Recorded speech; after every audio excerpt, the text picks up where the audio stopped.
ইল্লাল্লাহ মানা, আমাদের সাথে কেউ নাই, আছে আল্লাহ। বলেন সুবহানাল্লাহ।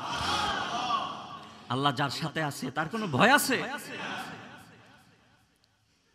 আল্লাহর হাবিব কিছুই বললেন না, শুধু আল্লাহকে বললেন রব্বুল আলামিন তার এই যাত্রাকে বন্ধ করে দাও। আল্লাহর হাবিব যদি বলতেন রব্বুল আলামিন আমার এই শত্রুটাকে শেষ করে ফেলো, এক সেকেন্ডের মধ্যেই আল্লাহ পাক আমার রাসূলের দোয়াটা কবুল করে নিতেন। আল্লাহর হাবিব বললেন আল্লাহ তাকে সে উটের উপরে আছে, তাকে মাটিতে ফেলাইয়া দাও। সে উটের উপর থেকে মাটিতে পড়ে গেছে, অনেক বড় হোঁচট খেয়েছে, সে ভয় পেয়ে গেছে।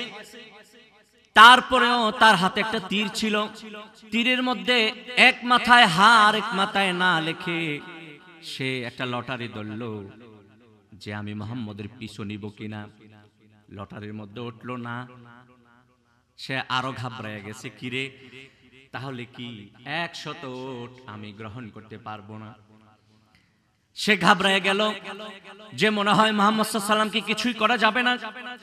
আবার মনে মনে চিন্তা করলো 100 উট তো হাতছাড়া করা যায় না, আমি যদি মুহাম্মদ সাল্লাল্লাহু আলাইহি ওয়াসাল্লামকে ধরে দিতে পারি মক্কার মানুষের কাছে আমি যেই সম্মান পাবো, ইজ্জত পাবো, তার তো কোনো তুলনা হয় না। সম্মান ইজ্জতের লোভে, অর্থের লোভে মুহাম্মদ সাল্লাল্লাহু আলাইহি ওয়াসাল্লামের আবার পিছু ছুটলো। এইভাবে একবার দুইবার তিনবার আল্লাহ তাকে অপদস্থ করার পরে সে বুঝতে পারলো যে মুহাম্মদ সাল্লাল্লাহু আলাইহি ওয়াসাল্লাম এমন একজন মানুষ, এমন একজন নবী যার পিছনে শত্রুতা করে কিছুই করা যাবে না। সম্মানিত মুসল্লিয়ানে কেরাম, আল্লাহ পাকের দরবারে লক্ষ কোটি শুকরিয়া। আল্লাহ পাক আমাদের সকলকে আজকের পবিত্র জুমায় হাজির করেছেন, তাই আমরা সকলে পড়ছি আলহামদুলিল্লাহ।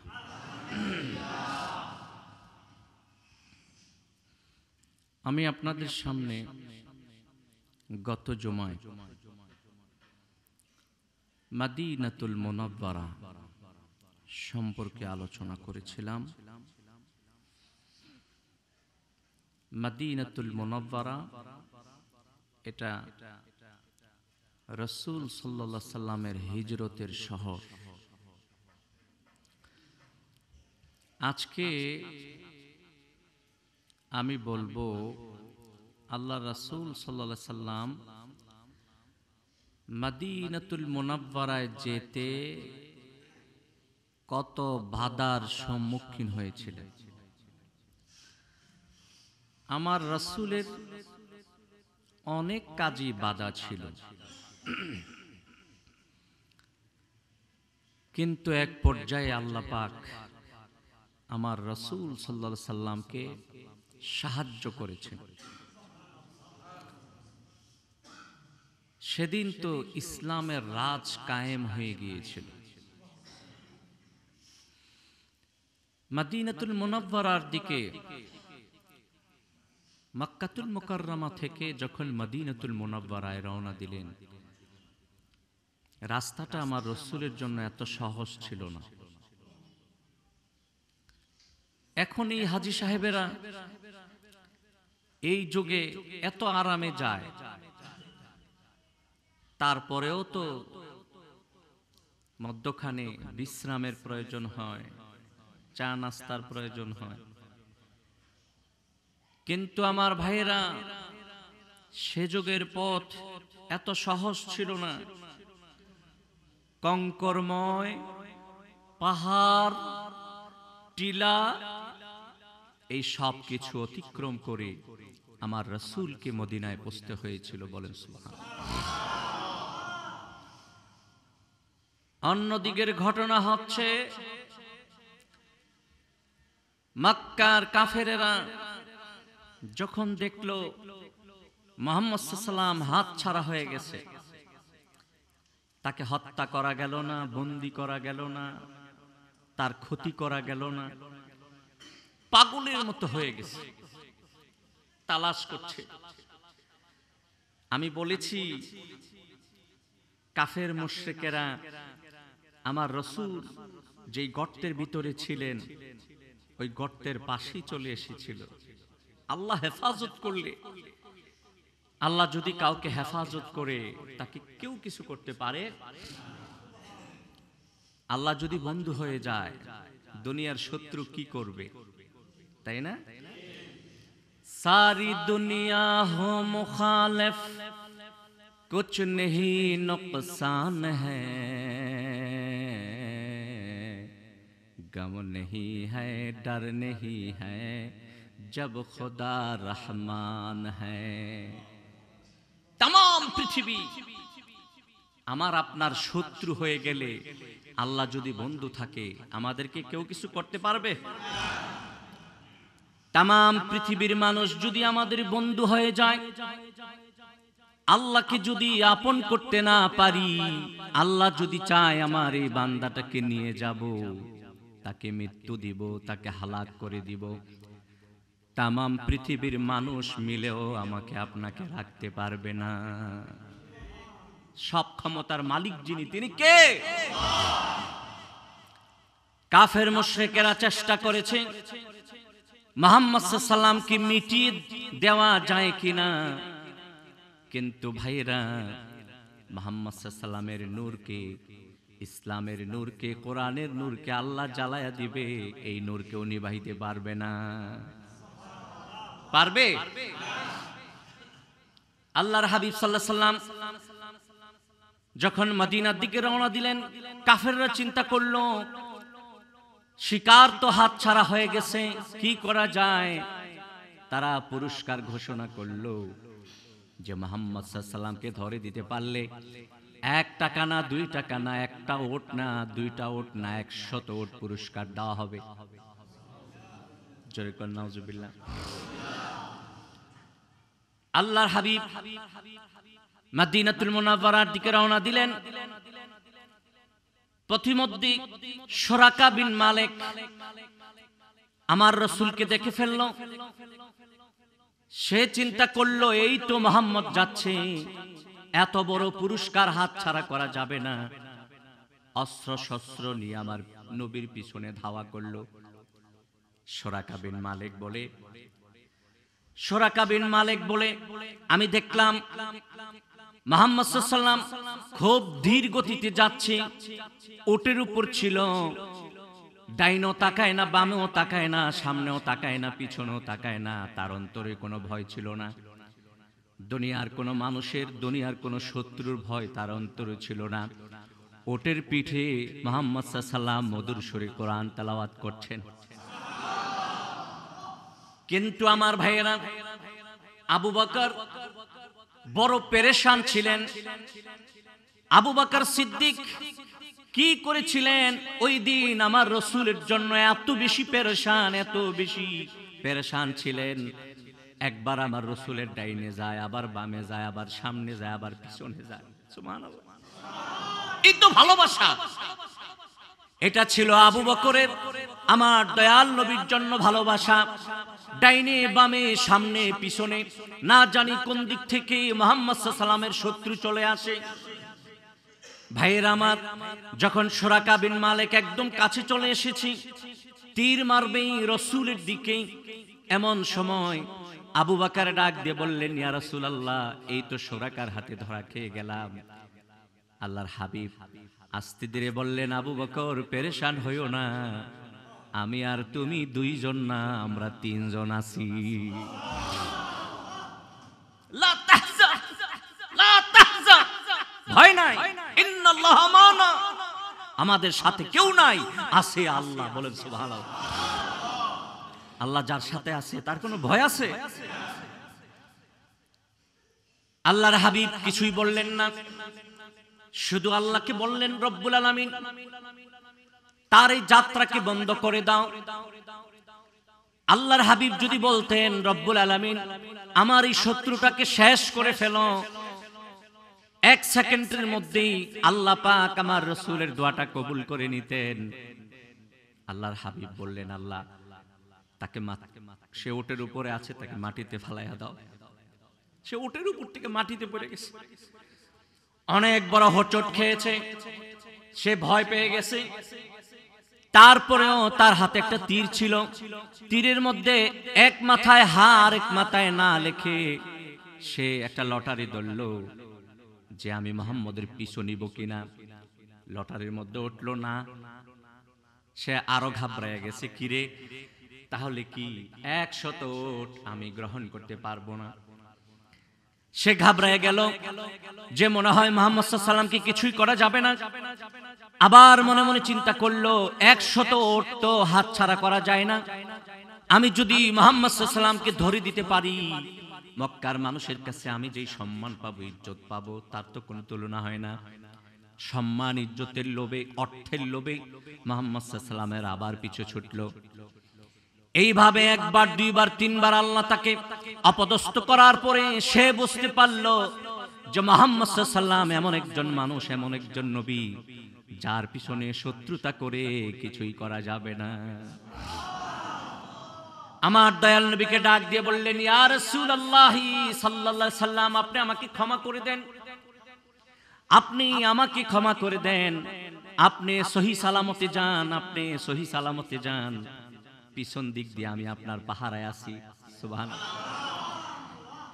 ভাইয়েরা আমার, দেখেন যেই শত্রু হত্যা করার জন্য, কাবু করার জন্য এসেছিল, এই শত্রুকে আল্লাহ পাক পাহারাদার বানাইয়া দিলেন।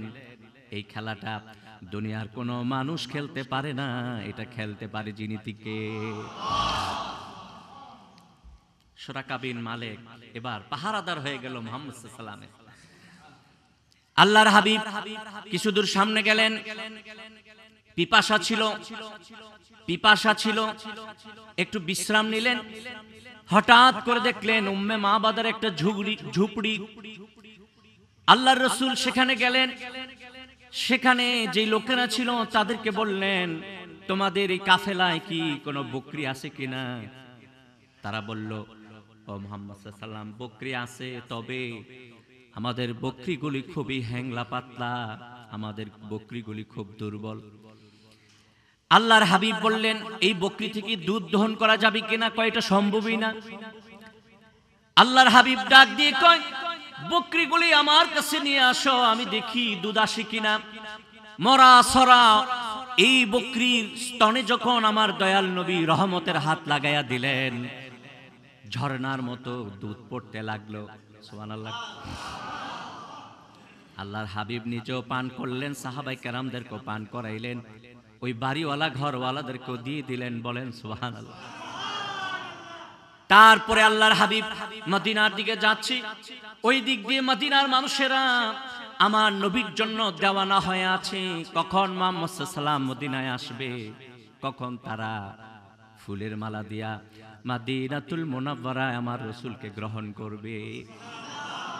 মক্কার মানুষেরা কষ্ট দিয়েছে, মদিনাতুল মুনাওয়ারার মানুষেরা আমার রাসূলকে বরণ করে নিয়েছে। সুবহানাল্লাহ। আল্লাহর হাবিব সাল্লাল্লাহু আলাইহি ওয়াসাল্লাম যাচ্ছিলেন মদিনার দিকে, হঠাৎ করে মদিনাতুল মুনাওয়ারার একদম কাছে একটা এলাকা আছে, ওই এলাকার একজন সর্দার আছে, তার কানেও পড়ছে যে মক্কার মানুষেরা মুহাম্মদ সাল্লাল্লাহু আলাইহি ওয়াসাল্লামকে ধরে দিতে পারলে 100 ওট দিবে। সে ওটের লালসায়, ওটের লোভে সেও 70 জন কাফেলা লইয়া মুহাম্মদ সাল্লাল্লাহু আলাইহি ওয়াসাল্লামের কাছে হাজির।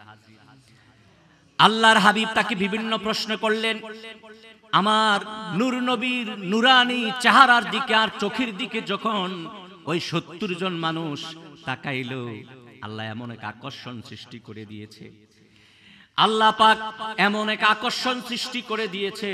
ওই 70 জনের নেতা যিনি ছিলেন, তিনি বললেন, হুজুর, আপনাকে ধরার জন্য লোভে আসছিলাম, কিন্তু আপনার দিকে তাকায়া দেখলাম আপনাকে কিছু করা যাবে না, আপনাকে কিছু করা যাবে না। আপনি কোন কালিমার দাওয়াত দেন, আপনি কিসের কথা বলেন, আমাকে বলেন। আল্লাহর হাবিব বললেন, অন্য কিছু নয়, তুমি পড়ো লা ইলাহা ইল্লাল্লাহু মুহাম্মাদুর রাসূলুল্লাহ সাল্লাল্লাহু আলাইহি ওয়াসাল্লাম। নেতা যখন কালিমা পড়লো, 70 জন কাফের একসাথে কালিমা পড়ে মুসলমান হয়ে গেল।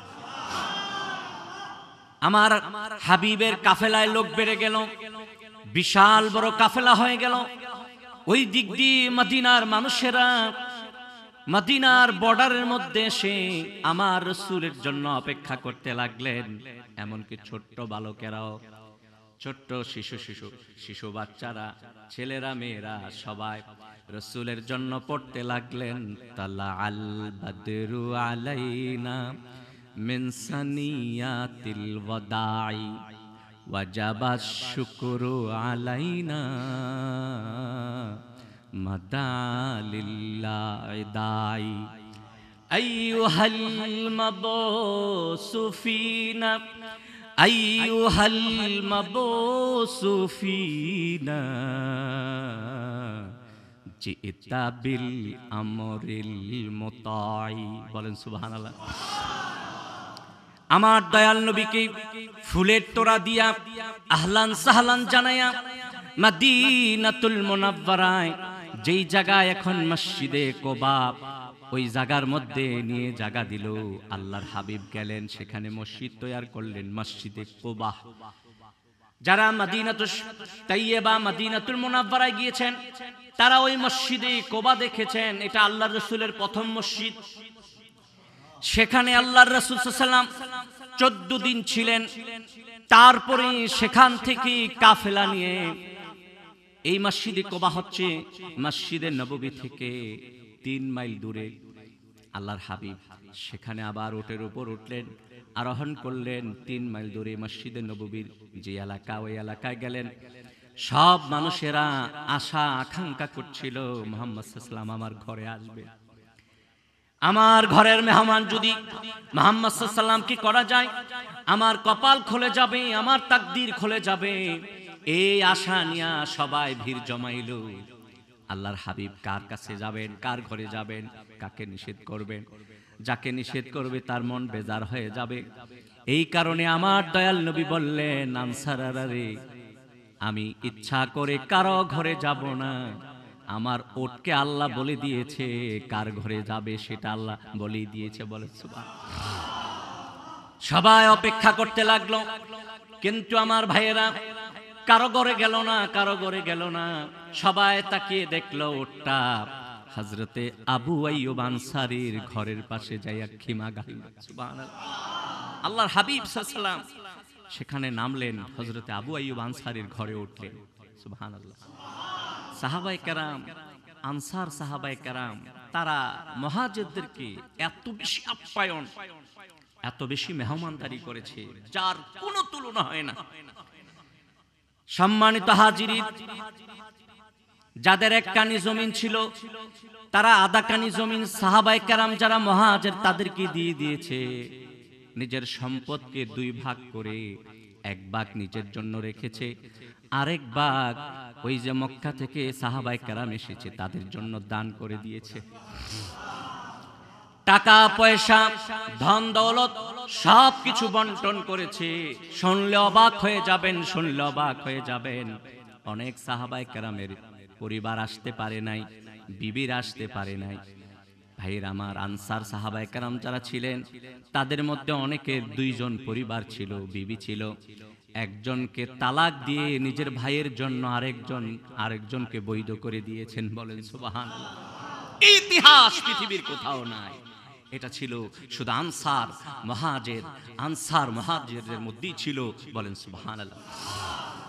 এই কারণে আল্লাহ পাক তাদের প্রশংসা করেছেন এবং আমার দয়াল নবী তাদের জন্য দোয়া করেছেন, আল্লাহুম্মা লা খায়রা ইল্লা খায়রুল আখিরাহ ফাগফিরিল আনসারা ওয়াল মুহাজিরা, ফাগফিরিল আনসারা ওয়াল মুহাজিরা।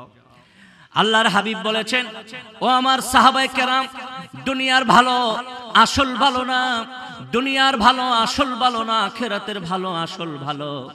আল্লাহর কাছে তোমাদের জন্য দোয়া করি, আনসারদেরকে আল্লাহ ক্ষমা করুক, মুহাজিরদেরকে আল্লাহ ক্ষমা করুক, যারা হিজরত করে এসেছে তাদেরকেও ক্ষমা করুক, যারা মদিনাতুল মুনাওয়ারা থেকে আল্লাহর হাবিব এবং সাহাবায়ে কেরামদেরকে সাহায্য সহযোগিতা করেছে আল্লাহ যেন তাদেরকেও ক্ষমা করে। বলেন সুবহানাল্লাহ।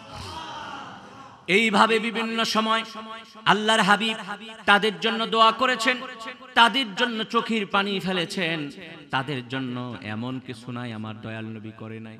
সুবহানাল্লাহ। তারাই ছিল আমার রাসূলের সম্পদ। দেখেন বদরের যুদ্ধের ময়দানে মাত্র ৩১৩ জন সাহাবায়ে কেরাম ছিলেন, আনসার এবং মুহাজির। কি পরিমাণ চোখের পানি আল্লাহ রাসূল ফেলেছেন। আল্লাহকে বলেছেন, আল্লাহ আজকে যুদ্ধের ময়দানে কাফির তো অনেক, হাজারের উপরে, আমার মাত্র ৩১৩ জন সাহাবায়ে কেরাম, আমরা সংখ্যায় অনেক কম। আজকে বদরের যুদ্ধে যদি এগুলি সব শহীদ হয়ে যায়, তারা তো জান্নাতে যাবে, ইসলামের কি উপায় হবে?